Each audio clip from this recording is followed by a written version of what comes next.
All right. So today we got the legend, Coach Dan Pfaff. He's the mentor of like Coach Wu, which is my mentor.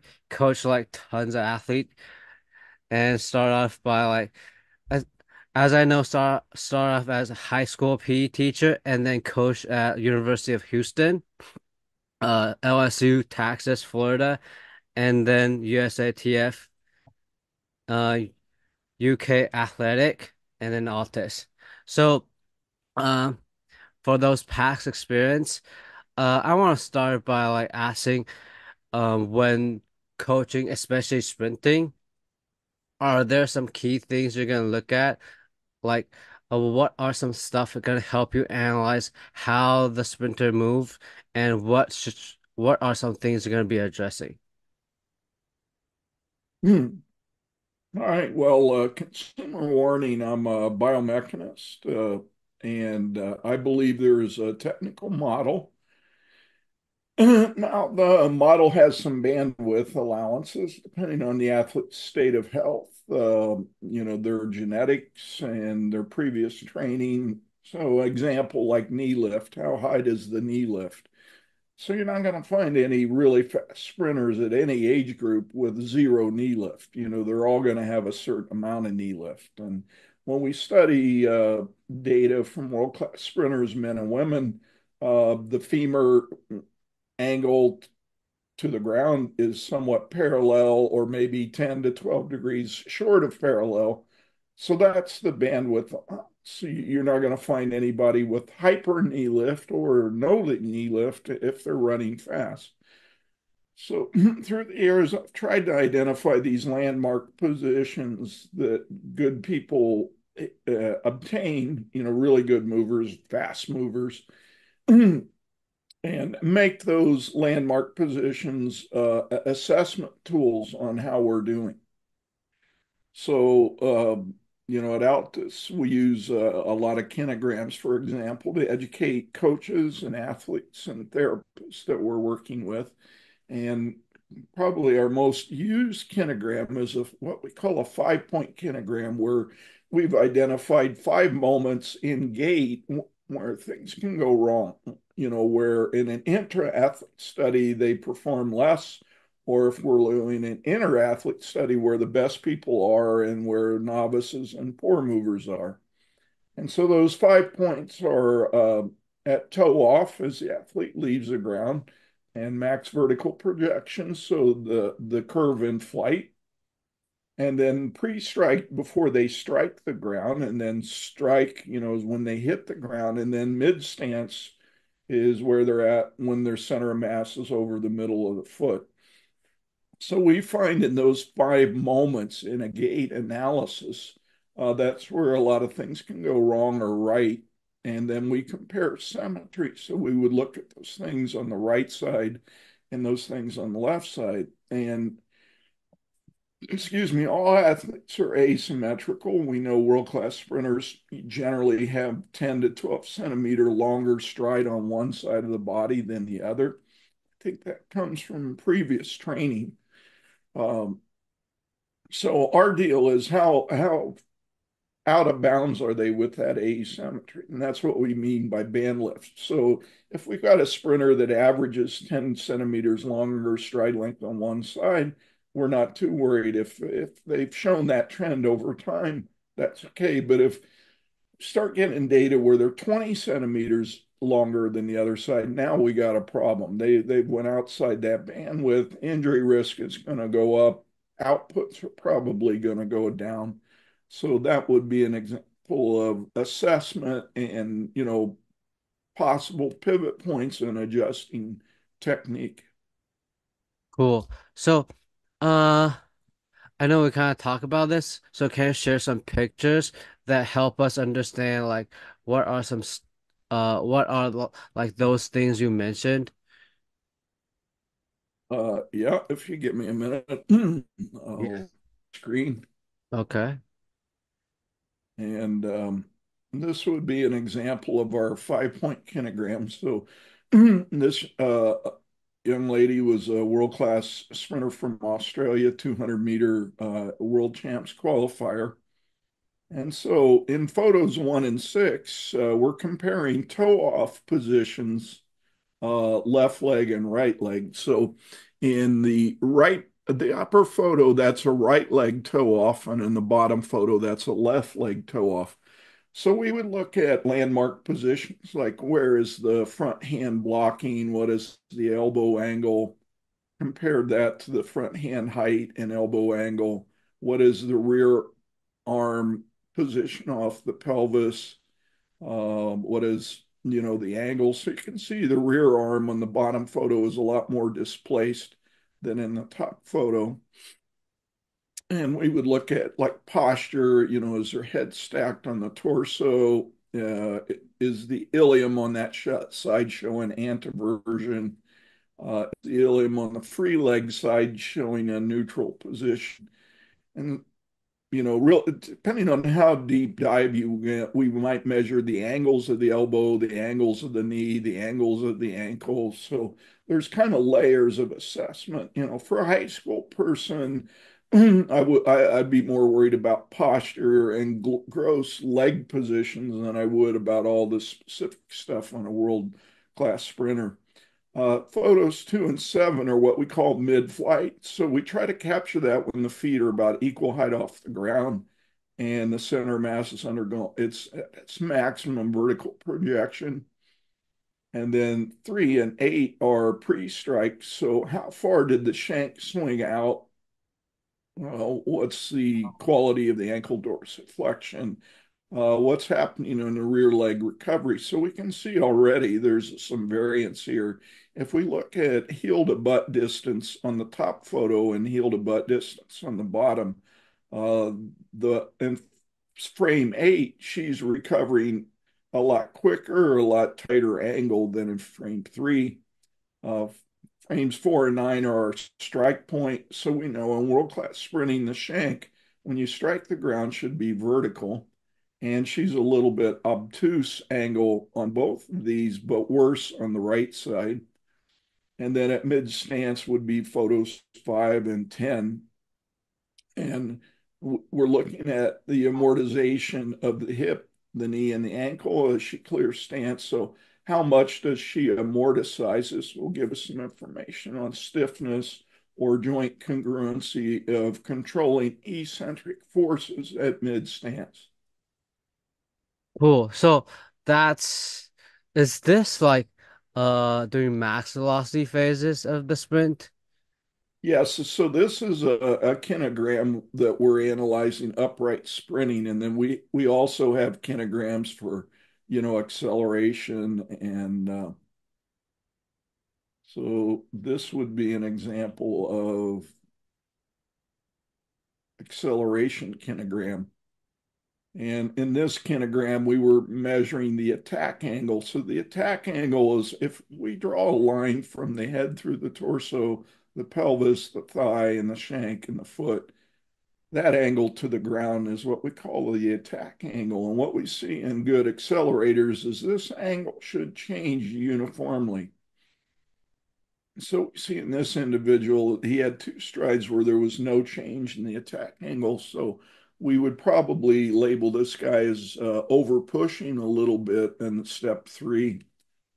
In the middle kinogram, we see a kind of uniform change in the attack angle. And then on step 4, he kind of stays the same. So I would, if this was my athlete, I would say he's struggling to control the angle of projection at toe off during the initial accelerated steps. Cool, cool. So one thing I do want to talk about is like let's say before the ball the foot contact the ground, no matter it's like doing mass velocity or acceleration, you want sometimes some coaches gonna say you want both of the knee be as close as possible, like they're switching in the air. So why is this switching in the air or like during the contact you want both knee as close as possible is important, and how does that help us like help athlete run faster? All right. He's a Paralympian. So this is Johnny Peacock. He was many times Olympic medalist, gold medalist, and record holder in the 100. And so Paralympians give us a new puzzle because one side of the body is being propelled by a blade, if you will, and the other side by, able. So if we're looking at these rightmost photos, uh, we can see on the blade, he has a more conventional position. The heel is close to the butt and the knees are together as he's striking the ground. Where on the top photo, he's advanced that leg already, probably because the blade has accelerated the knee past the stance point. So if we go all the way over to the left, a little bit later in the run, you can see that he's starting to time up the knee together stance. Why is that important? Well, if the knees are really far apart at stance, then that means you've probably overpushed and stayed on the ground too long and you got a lot of lag behind you. And so you're behind the curve, so to speak, and shortening that lever to increase repositioning of the limb. So what we find is that people that have their knees together at stance then get a bigger split at toe off, and so they can send more force down in a period of time. So a lot of it is how are you going to burn time during that recovery of the leg? And the sooner you can reposition it and the higher you can reposition it, probably more force you can apply into the ground. Is it the same with acceleration? Yes. So does that mean like if the hip are not together during the ground that it's gonna the athlete's gonna take longer to push on this side? Yeah. So this is some kinograms of various starts and various phases of the start. And so you can see on this top line of photos, on these early steps, the knees are not obviously because you're extending and applying a lot of force. The knees are not going to be together at stance. But as you go down the track, then the knees at stance should be getting closer and closer together. So it's kind of a uniform change. That knee distance and stance lessens as you accelerate. And then if you go to the bottom, as you're transitioning into more of an upright stance, that's when we see the classic figure four position where, the knees are equal at stance. Now you can see in this photo on right leg grounding, he looks pretty good, but then, in the next photo on the left leg grounding, you can see there's some daylight in there. So that leg is not recovering as fast or as soon as the other leg is. And, why is that? Probably overusing that side, over applying horizontal force on that side. And that's why there's a leg there. Cool. So I want to dive a little bit deeper into this. I mean, maybe this is like I don't know, maybe too deep, but like, does like lagging behind, one leg lagging behind, the knees not together, also affect like lower limb stiffness? Because maybe that changed the hip position. Yeah. So if we go to this photo where there's space here, he's going to have to over amorticize and stance to allow that leg to clear. So he's probably going to over yield to buy time in order for that leg to clear. So what we see, the bigger the space is in that knee, the longer the contact time. And a heuristic in sprint is contact time should be lessening each step. And if it's not, then we're not maximizing output. Nice, nice, nice. So, uh, is so let's say we're talking about sprinters. Is like horizontal, like long jump, triple jump, the build up. You want like kind of the same mechanic. Yeah, so the thing with horizontal jumps is we are limited in space now and the ability to control velocity. So a 100-meter sprinter or a 60-meter sprinter has infinite room to accelerate and transition and get upright, where on the long jump runway, triple jump runway, or a high jump apron or a pole vault runway, you're taking a lot less steps. So most world-class jumpers take 16 to 18 steps, some are 20. So they've got to rush those changes a little bit that we would classically see in a sprinter. So just like you see the rate of change in a 200-meter runner versus a 100-meter, there's again a separation of rate of change in those positions. So what you generally see is jumpers have a 4 to 6 step drive phase, where they're really hammering horizontal displacement and but still juggling the 5 balls. Strides are lengthening, strides are quickening, time on the ground's lessening, time in the air is increasing, and the attack angle is changing. They do that over 4 to 6 steps, and then there's a few steps where they're transitioning to upright, and then they've got to spend a lot of steps upright and sprinting to get up to speed. So for a jumper, they have to work in a different confine, if you will. They only have 16 steps to get the job done, where a 100-meter sprinter might have 46 steps to get the job done. So they're painted into a tighter corner. No, cool, cool. So, this time I want to talk about like team sport athlete, like football player. Do you also want to see like the same metrics you see on sprinters? Well, I think this is where track coaches trying to help football coaches lose the plot a little bit.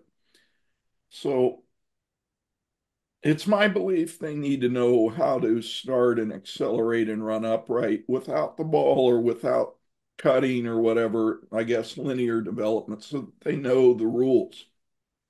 And then in football, you get engaged, you do cuts, you curve linear. There's a lot of different demands. So that's going to compromise to some degree the running mechanics in order to do the sport. And in field court sport, there's a lot of change in direction activity. And so is it a linear change in direction? Is it a change in direction with a 45-degree cut, a 90-degree cut, or a 180 or whatever?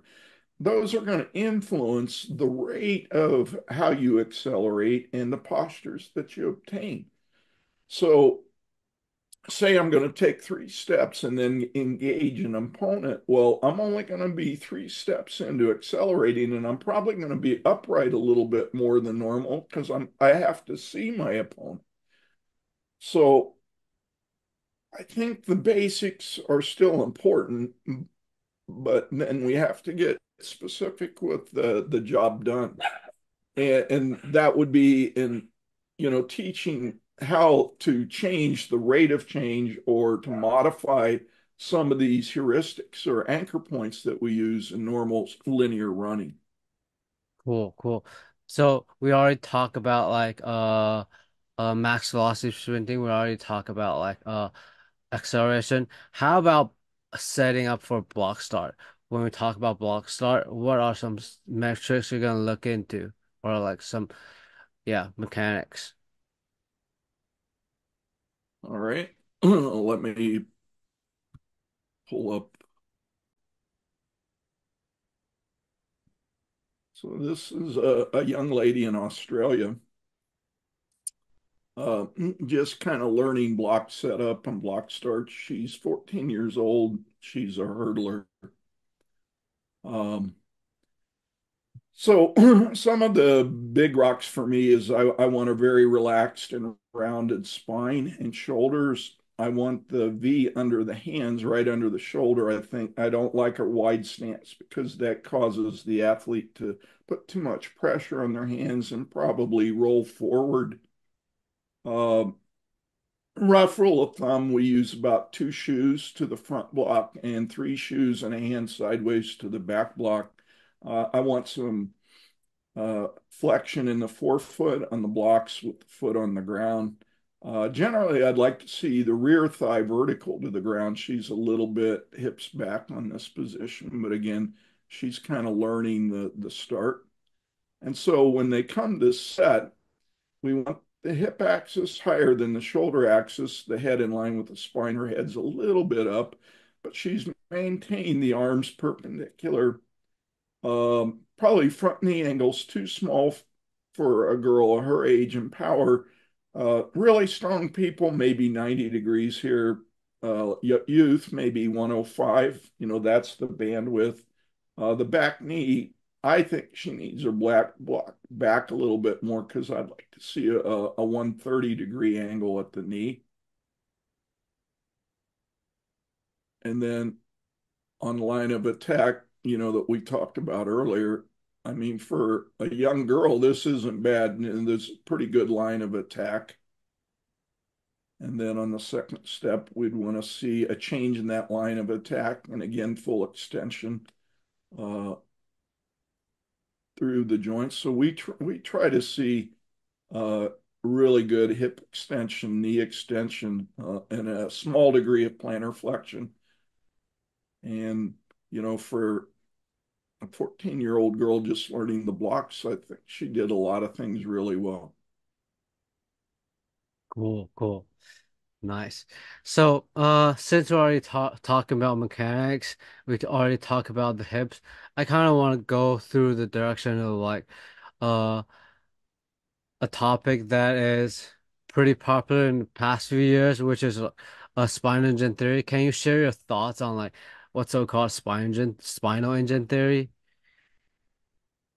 Yeah, so a lot of this started out with Grakovecki's model, where he had the amputee walking on his pelvis to show that you could ambulate without limbs. And so in his video, this individual's walking basically on their hips, and the spine is doing a lot of rotation and lateral listing in order to uh, propel the individual forward. Um, I got interested in the research working with Dr. Angus Ross. He's a researcher in New Zealand, and he was spending time with Kevin Meyer, the decathlete in France, and noticed that the coach and Kevin were really into training these spinal movements and these spinal rotations to increase power output and mechanical efficiency. And Kevin, I think originally was like an 11:20, 11:30, 100-meter guy. And, he got down into 1080s and 1070s just working with that paradigm. So that's where my research started going a little bit more. Uh, I think there's probably been a lack of analysis here because coaches and athletes and biomechanists really look more in a planar sense. What's going on in the frontal plane, the sagittal plane, the transverse plane. They're not looking at body segments and how those segments are rotating and oscillating, as the pelvis undulating, oscillating, rotating into anteversion at toe off and neutral in flight and retro as they sweep back. So I think we've kind of ignored the rotational dynamics of biomechanical analysis. So because of that and the work that Angus has been doing at Altus, we got a lot more involved in looking and measuring this. And now with our partnership with View Motion and our Motion IQ project, we're able to look at, I'm going to share a video off slide deck. So on the video on the left, this is some of the work that we're doing with view motion, where we can look at how axes undulate and oscillate and the rotational dynamics and, even dig down into the angular velocity of, internal rotation, external rotation. This is Jacobs, the Olympic champion. And you can see there's a lot of lateral listing to the side he's striking the ground. there's a lot of rotation of the shoulder axis and hip axis. So in running, the shoulder transverse shoulder axis undulates and oscillates, and the hip axis undulates and oscillates in an opposite phasing. And then that rotation is absorbed and controlled in the lower thoracic vertebrae. So there's a lot of rotation and lateral movement of the spine in order to propel an athlete, forward in motion. So that's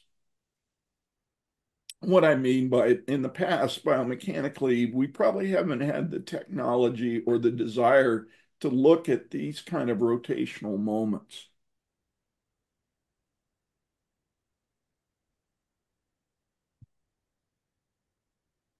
So, So yeah, please. I hope that answered the question. Yeah, yeah, yeah. So what that leads me to another question. Like, if you see an athlete from the back when they do sprinting, some especially acceleration, some athletes gonna be like pounding their bodies like laterally. Do you think that's gonna help them like run faster or like build up their speed? Especially, I think you kind of see those athletes, especially football players. Yeah, well, I think there's, again, we're talking about bandwidth sporting task, right? Yep, So here's a rear view from World Indoor, and you can see Coleman on the left here, a lot more lateral listening to his right, yep, where this athlete is more linear, yep, and then a lot of lateral stepping and lateral side flexion, with Coleman compared to Lyles. Now, Lyles has a little more lateral listening on his left than he did on his right. And as we go down the track, that lateral listening lessens as speed increases. yep. But the rotational dynamics actually increases. So if you look at how the shoulder axis and the hip axis are undulating and oscillating, there's quite a bit of difference. And we can also look at the rotational dynamics. So on Coleman on the left, a lot of external rotation of the femur, a lot of external rotation of the shank, a lot of external rotation of the foot. Compared to Lyle's, the femur tracks forward, some internal rotation of the femur, shank, and foot, and then pretty normal external rotation on the way down.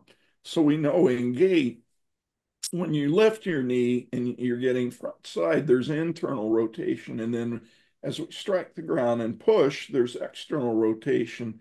And so we're looking at those relationships. And so, like on Lyles, if we look at the amount of external rotation during stance on his right and compare it to the left, he's got some big asymmetry. He's stepping laterally a lot with the left leg compared to the right leg. And the left femur has a lot higher angular velocity of external rotation than his right femur. So we know, therapeutically that there's some problems with the sacrum and the ilium. He's kind of blocked up, and that's why we're seeing one side drastically different than the other. And it's the same thing with Coleman. There's a lot more external rotation and crossover on the recovery. See how much crossover his heel has compared to the right. It's a lot more violent and radical on the left side than it is the right.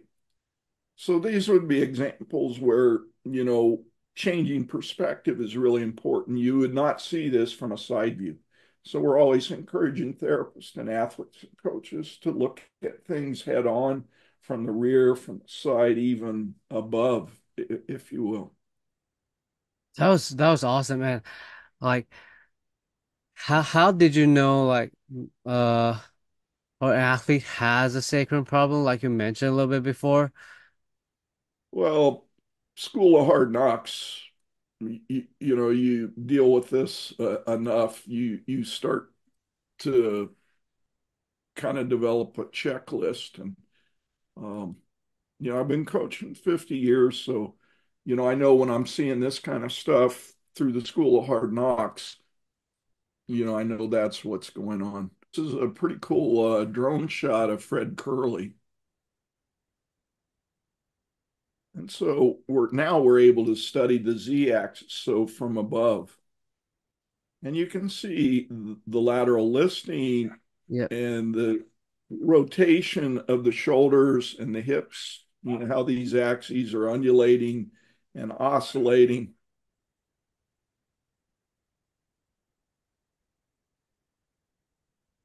So this is him doing a tempo run. So, you know, fairly reduced speed, but you can see that there is a lateral rock and roll, if you will, and that the shoulders and hips are undergoing a harmonic undulation oscillation relationship there. Cool, cool. That was really cool. So, We're kind of nerding out here. I hope that's all right. yeah, yeah, it's okay, it's okay. So the next thing I want to talk about is like return to play. I know Coach Wu has used a speed-based return to play, and I know you kind of like have like you kind of do like a dribble to help athlete return to play. So can you talk a little bit about how did you come up with like doing dribble for return to play, and how exactly does that help like athlete like ACL or meniscus go back from their injury? All right. Well, this is a PhD topic. Return to play is um, a very inexact science as we stand today. Um, it's my contention. I want our plan B is plan A. So we're going to train the athlete like they're not injured. And when we get to a menu item that's prohibitive because of health risk, then we got to get creative. So say we got an ACL person, we're still going to do running workouts. We might do them on a bike, single-legged. We might do a hand crank or battle ropes. We're going to do similar work to rest ratios and numbers that they would be doing to keep the central nervous system and cardiovascular, cardiopulmonary systems up to snuff.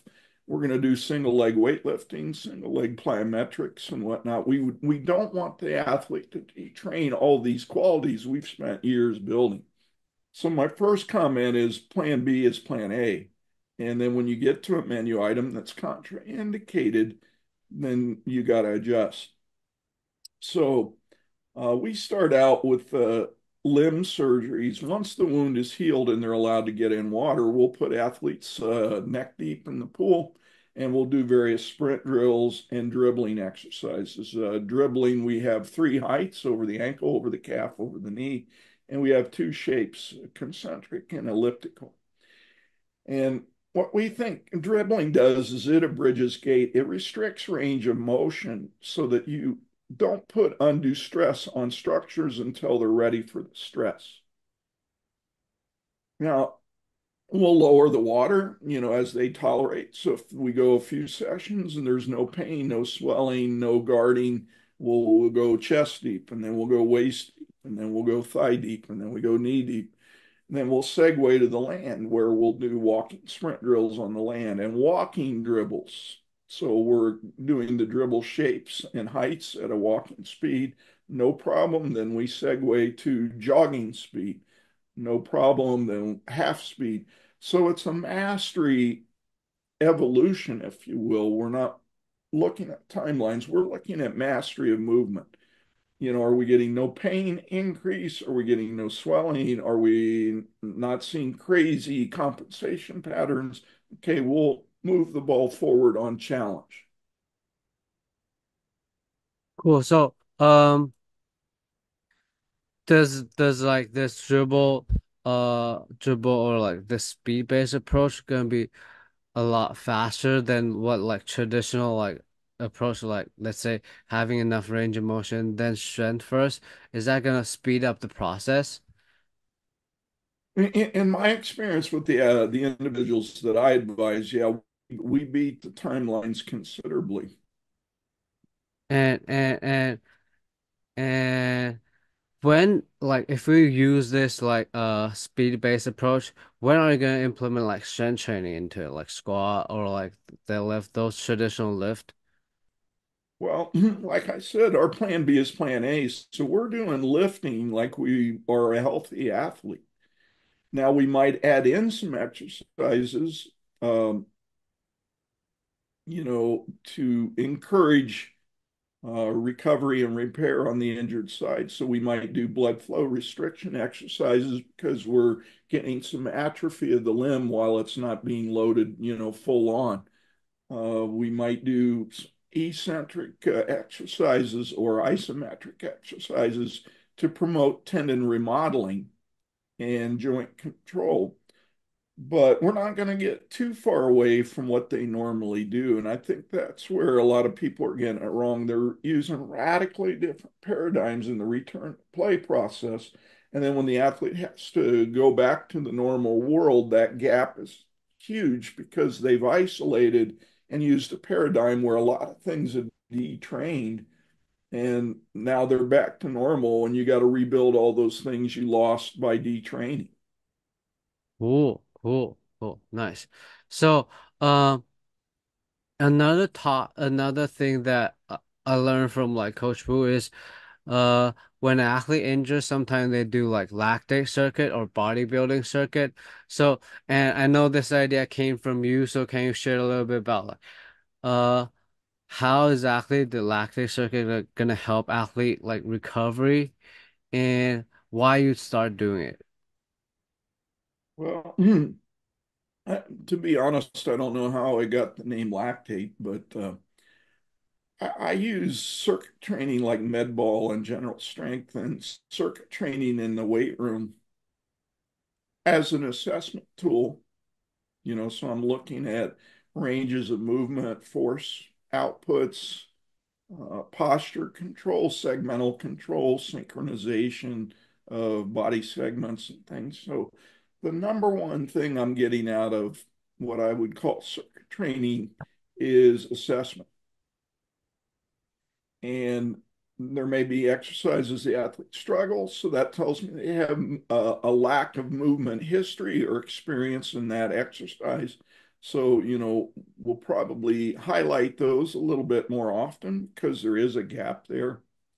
Um, I think depending on how you position work to rest ratios, you can create biochemical stress. So maybe that's where some of the lactate ideas came out. So, for example, on a return to play athlete, say we have 10 exercises in a body weight circuit and we just go from one to the next. And then we segue into a med ball circuit of 10 exercises and we go back to back to back. And then we segue into a hurdle mobility series back to back to back.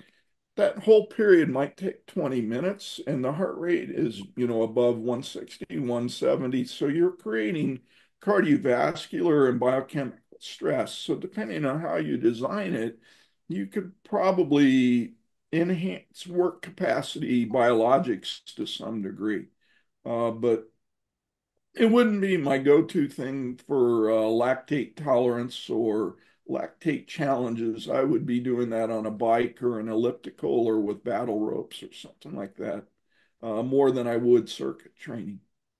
Cool. So, uh, like you mentioned, circuit training, would you do circuit training during the season? Yeah, good question. In my experience, women lose global coordination and strength relatively fast. So I would say as a heuristic, we keep it in a lot more often, probably a greater density with women than men. But I also said earlier that we use this as an assessment tool. So even in season, we're going to have days where we do these things because it's part of our screening process. So, another thing about like since we're talking about like training in season or off season. Another thing, another big topic I know people talk about is like the 3 day rollover. So can you talk a little bit about like how did you come up with this 3 day rollover and how exactly does that work? Yeah. So when I was a younger coach, I noticed there are certain times of the year in my sport, track and field, where it's just chaos. So like midterms, in the university, there's 2 weeks in the middle of the semester where kids are doing papers and they're staying up late and studying and doing exams and they're just wrung out. And I'd write all these workouts and nobody would ever do them, or halfway do them or whatnot. I was like, why am I spending all this time writing these elaborate plans when they aren't being used? And then I noticed at Christmas, kids would go home and they'd have trouble getting access to facilities, or there were weather issues or whatnot. So there was chaos there. And then I noticed in season, um, with competition demands, we weren't able to do classic workouts because, we might be going to a 2 day meet, or, we might be back late from a meet and we'd run out of days. So I started noticing this gap in my programming where I'm not able to address certain periods of time in a smooth way. And then it really got messy when I started coaching international athletes all over the world. And they'd go to Europe, and I'd have these beautiful plans built, and they'd go to Europe and they wouldn't get in a meet, or they get in a meet they didn't expect, or the weather was really bad, or they couldn't find a weight room. And this was back before internet and cell phones and all that. So I'd get calls at 3 a.m. and my wife and my kids are crying, and they're like, my wife's like, this has got to stop. So those were some of the drivers for exploring this.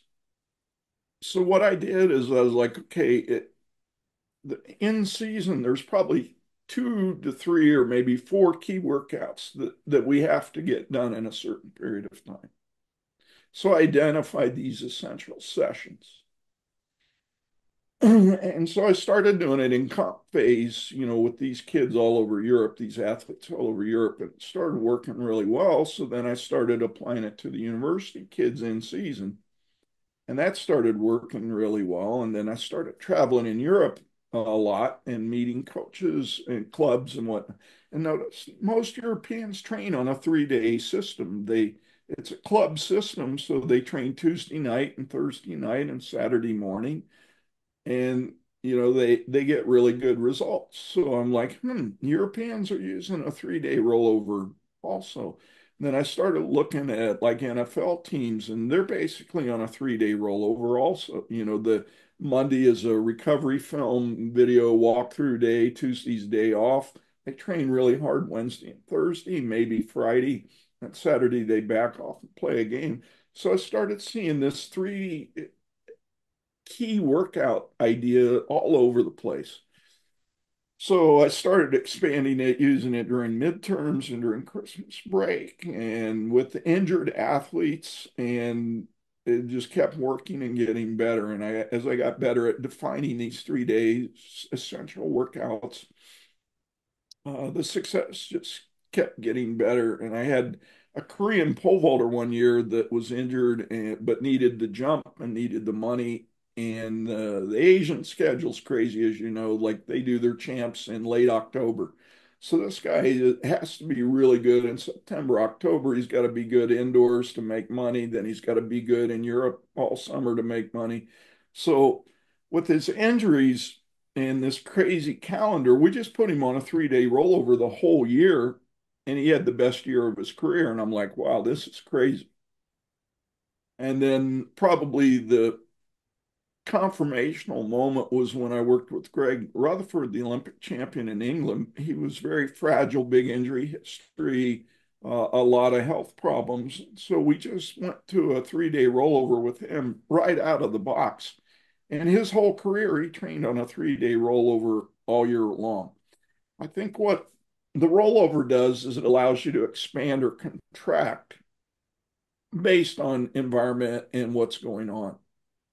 So Some kids train really good with train a day, rest a day, train a day, rest a day. So the rollover would be, 3 days with off days in between. And then you'd roll back over and repeat. Certain times of the year, some athletes like to train 2 days in a row, then have a day off, and then train a day. So the rollover allows you to expand or contract. So, like our kids in the Diamond League circuit, they compete on Friday. So Thursday is a pre-meet day, Saturday is a travel recovery day. So they might do day one on Monday, have a therapy and recovery day on Tuesday. They might do day two on Wednesday, have a travel and recovery day on Thursday. They may not get to day three till the following Monday. So that's what I mean. It allows fluidity, and I'm happy to put one up if you want to see a sample, if that would help. Yeah, yeah, that would be awesome.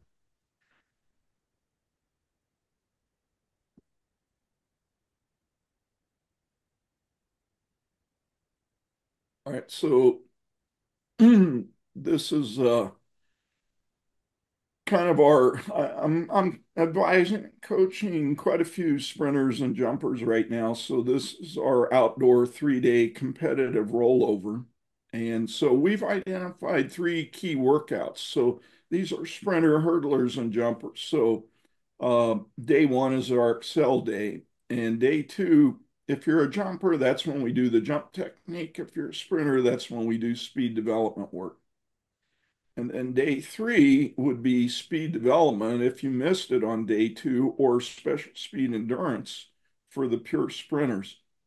And then we have drop down menus. So we start the day with some kind of warm up, the main theme of the day. Then we do some sort of plyometric activity and then a weight room activity where on the jump day, we're doing either jumping or speed. And then we segue into parasympathetic recovery with the circuits that we talked about earlier. And then on this special speed endurance, the distance would depend on what we need out of the race modeling or what's going right or wrong.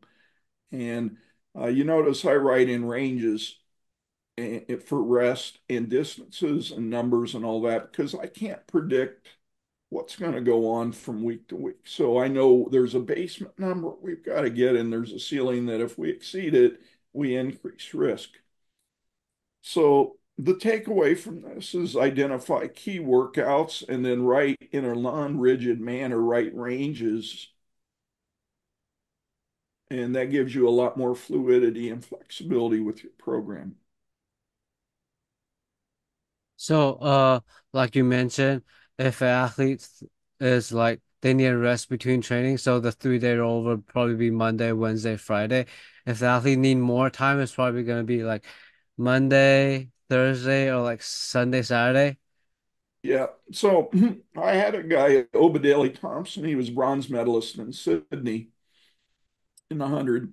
He needed a lot of rest, and he did really well with a lot of rest. So he would train like day one on a Monday. He wouldn't get to day three till like Thursday or Friday, and then or day two till Thursday or Friday, and then it was like the middle of the week before he got to day three, and he did really well that way.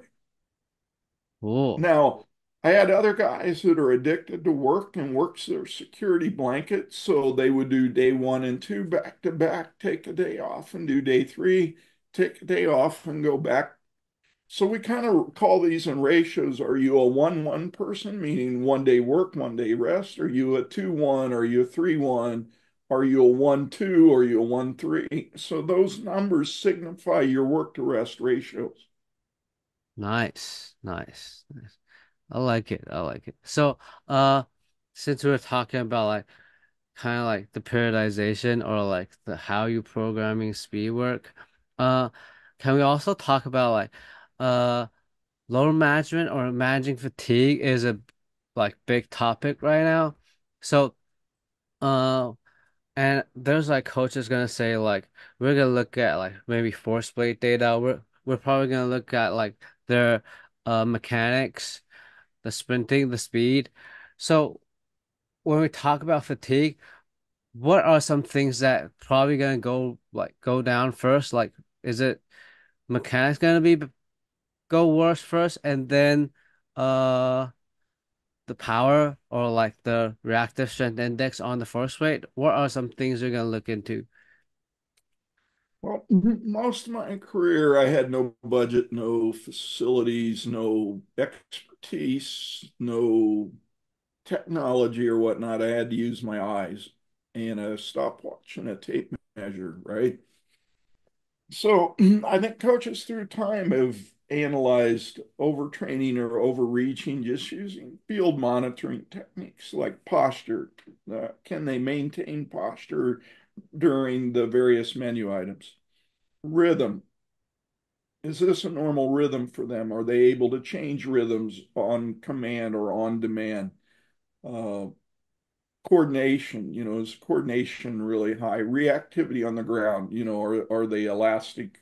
Are they spending more time on the ground than normal? So you kind of have a movement map for what your athlete normally looks like and what they look like when they're tired and what they look like when they're fresh. And then wherever you're at in the program, you'd want them to be in that postcode, if you will. So if we're in a real heavy training block and we're stacking a lot of days, postures may be a little bit off the norm. Rhythm may be a little bit declined. Coordination may be a little erratic, but I expect that because we're in a heavy block. Say we're tapering for a big competition and I'm seeing that, well, that's a red flag. We something's amiss here. I think the wild card we got, and we still don't have a handle on this when we talk about load management, is we're looking at a lot of external variables and not internal variables. So, what's going on in this athlete's life, like sleep hygiene and quality and work stress and financial stress and Olympics coming up. Now these athletes have sponsors and media stress and what that are way above the norm. So how are we measuring that? I think we do a bad job of that. So there's plenty of teams around the world in various sports using GPS and force platform data, and yet, we're failing miserably at managing injuries and return to play and mitigating injuries because I think the gap is we don't have a way to measure these internal loads. So, would you say like, or like you mentioned, posture, coordination, and like posture coordination? Rhythm, reactiveness on the ground, Yeah. like you see your kid and there's a certain amount of bounce when they're running upright. And so you kind of know what their elastic value looks like. And then all of a sudden they're on the ground for 5 days. You're like, oh, that we've lost the elastic battery, so to speak. So that might be a red flag. So, like, is these three in any order, or like kind of show up at the same time? I've seen it like one show up for a few days and then the others show up. That there's some variance there. But I do know this, like if I see really bad coordination, really sloppy postures, and really bad rhythm dynamics, I've got a problem. Okay. So, sorry, So, I mean, if you used a lot of tech, if you see a negative trend in GPS, you see a negative trend on your force platforms, you know you got a problem. yeah, But a lot of times, by the time we see that data, we're already in a problem. yeah, yeah. So, just want to like go a little bit deeper into does posture go first or like coordination first or is it reactive like gonna go down first? If I had to say, usually I'm looking at posture first. So not only posture during their movements, but their standing posture, their resting posture. So if a person normally stands tall and walks around and whatnot between reps, and all of a sudden they're bent over or they're sitting on the ground and they don't normally sit, okay, that's a big red flag. They've changed their posture to try to recover between bouts. Nice. Um, I usually monitor a lot of this in the warm-up. So I'm looking at posture, I'm looking at coordination, I'm looking at rhythm, I'm looking at bounce, things like that in the warm-up. And some athletes will pass that test in warm-up, but then midway through the workout, these things start showing up. So they're probably in the overreach stage, not overtrained stage, but there's a small line between overreach and overtrain, right? Yeah, yeah, yeah. So, man, I love this. I love this. So that's like all the question I have for you today. Appreciate you, coach. I enjoyed it. You asked good questions, and hopefully, this helps you on your journey. Yeah, yeah, definitely. Thank you.